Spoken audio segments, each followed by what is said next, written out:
Assalamualaikum warahmatullahi wabarakatuh. Nama saya Ferdi Iskandar dari 1141. Saya akan menjelaskan apa itu teks ceramah. Nah, kalian udah pasti tahu kan apa itu ceramah. Nah, kalau teks ceramah tahu nggak apa? Nggak tahu kan? Nah, teks ceramah itu transkripsi atau bentuk tertulis dari kegiatan menyampaikan pesan di depan umum. Nah, terus kalau bedanya ceramah sama teks ceramah apa? Ceramah itu penyampaian pesan, informasi maupun pengetahuan yang dilakukan oleh orang yang berkompeten di bidangnya dan disampaikan di depan umum serta melibatkan banyak orang. Kalau teks ceramah itu transkripsi atau bentuk tertulis dari kegiatan ceramah tersebut. Nah, kalau tujuannya apa nih? Nah, tujuan itu ada dua, ada tujuan umum sama tujuan khusus.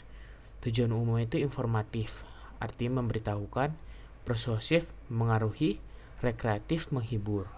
Kalau tujuan khususnya memperjelas tujuan umum, sifatnya lebih informasional, jelas, dan terukur.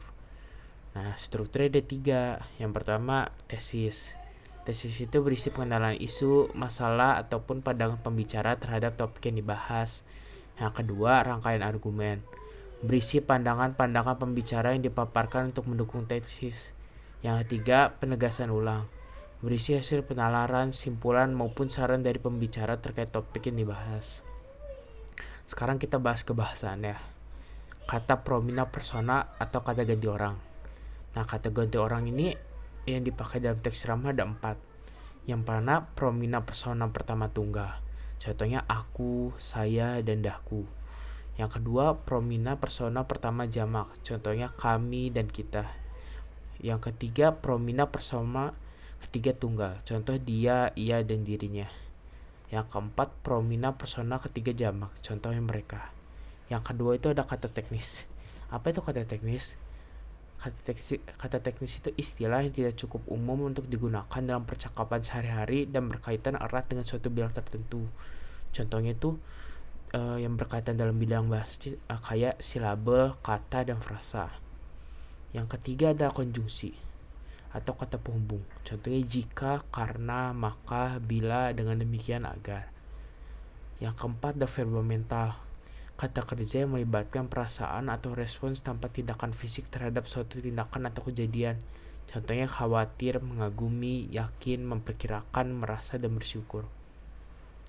Yang kelima ada kata persuasif.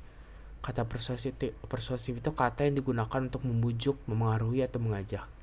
Persuasif dibagi menjadi 2, tersurat dan tersirat. Kalau tersurat contohnya ayo dan mari. Kalau tersirat contohnya hendaklah, sebaiknya, diharapkan, perlu, dan harus. Nah, terus ada kalimat majemuk bertingkat. Kalimat yang memiliki 2 klausa atau lebih yang tidak sederajat. Kalimat majemuk hubungan akibat ditandai dengan konjungsi sehingga, sampai, dan maka. Kalimat majemuk hubungan cara ditandai dengan konjungsi dengan. Kalimat majemuk hubungan sangkalan ditandai dengan konjungsi seolah-olah dan seakan-akan. Kalimat majemuk hubungan kenyataan ditandai dengan konjungsi padahal dan sedangkan. Kalimat majemuk hasil ditandai dengan konjungsi makanya. Kalimat majemuk hubungan penjelasan ditandai dengan bahwa dan yaitu. Dan yang terakhir, kalimat majemuk hubungan atributif ditandai dengan yang. Sekian dari saya. Wassalamualaikum warahmatullahi wabarakatuh.